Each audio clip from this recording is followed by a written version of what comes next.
लेकिन अजकल जेह्ड़ा ना रीह दे हवाले नाल जेह्ड़ी कि बंदियां नूं भी औरतां नूं भी बच्चियां नूं भी शुरू हो गई दी है। बिल्कुल ਇਹਦੇ ਹਵਾਲੇ ਨਾਲ ਥੋੜਾ ਹਰਾ ਜਰਾ ਰੋਸ਼ਨੀ ਪਾਓ ਹਾਂ। जी, सब तो पहले तो वीडियो देखने वालों, वीडियो सुनने वालों दिल दियां गहराइयां तो और व्हाट्सएप का बहुत ज़्यादा शुक्रगुजार हो। अल्लाह इन्हां ते फजल अता फरमाए और वीडियो देखने और सुनने वालों ते रहमत अता फरमाए। बहुत अच्छा सवाल तुहां फरमाया कि रीह जिहड़ी है बच्चियां नूं, बजुर्गां नूं, वड्डियां नूं पहले वक्त होर सी, खुराकां बड़ियां बेहतरीन सन, इंसान ओरिजिनल चीज़ां खांदे हन।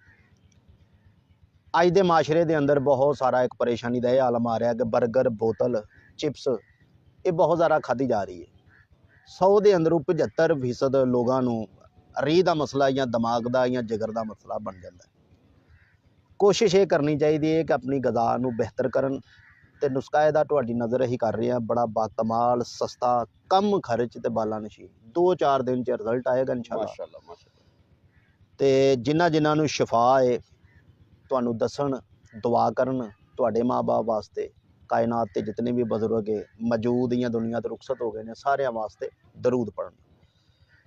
नुस्खा भट्ट साहब अलहमदुलिल्लाह रीह दा जिन्हां दी हरारतां घटदियां 50 ग्राम कोड़ तुमा लै लैन, इहदा फाइन पाउडर कर लैन, लेकिन शर्त यह है कि जो तुमा लैना है तुमे दे बीज ने विच पाने, ठीक हो गया। बी अलग कर देन, बाकी तुमे दा छिलड़ जाला फाइन पाउडर कर देना, गिरदो गबार बिल्कुल मिसले गबार मिधे वांगू बरीक कर देना।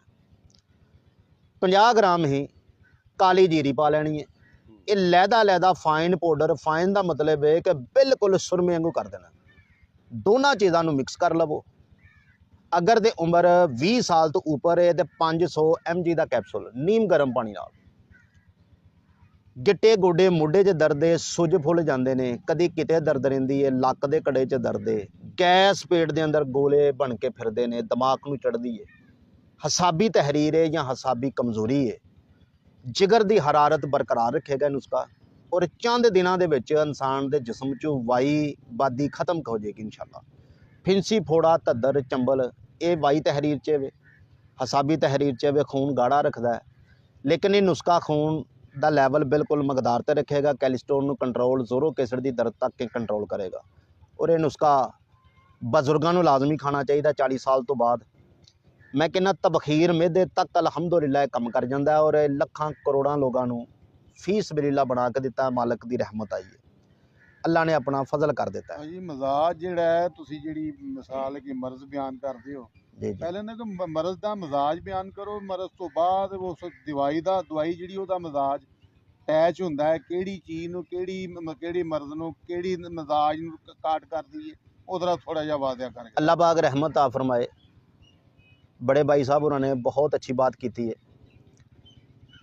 कि जिहड़ी रीह दियां दर्दां हुंदियां ने, इहदी तहरीक जिहड़ी असाबी है, सर्द और उजलात के अंदर भी ये मसला बनता है, लेकिन ज़्यादातर जोड़े बच्चियां और बच्चे जवान ने 20 साल तो उपर ये सर्द खुश्क मिजाज के अंदर बनता है।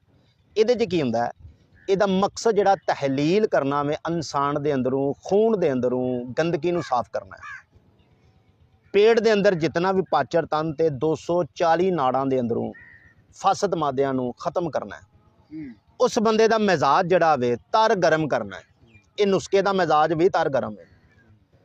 ਇਹਦਾ दूसरा फायदा है कि जिन्हां बजुर्गों को ठंड हद तो ज़्यादा लगना शुरू हो जाती है, उन्होंने तहरीर जी ठंडी हो जाती है, हरारत खत्म हो जाती है, ये उन्होंने वास्ते भी बड़ा बाकमाल है।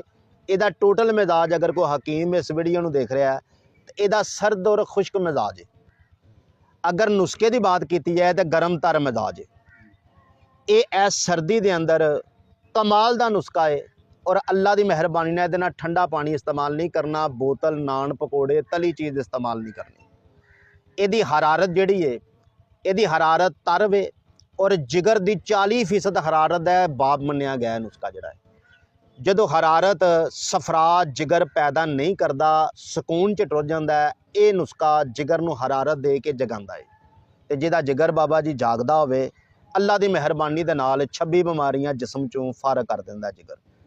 जिगर जड़ा वे जिसम दा अल्हम्दुलिल्लाह कहंदे ने मेदा और दिमाग बाप है ते चाचा जड़ा वे जिगर है।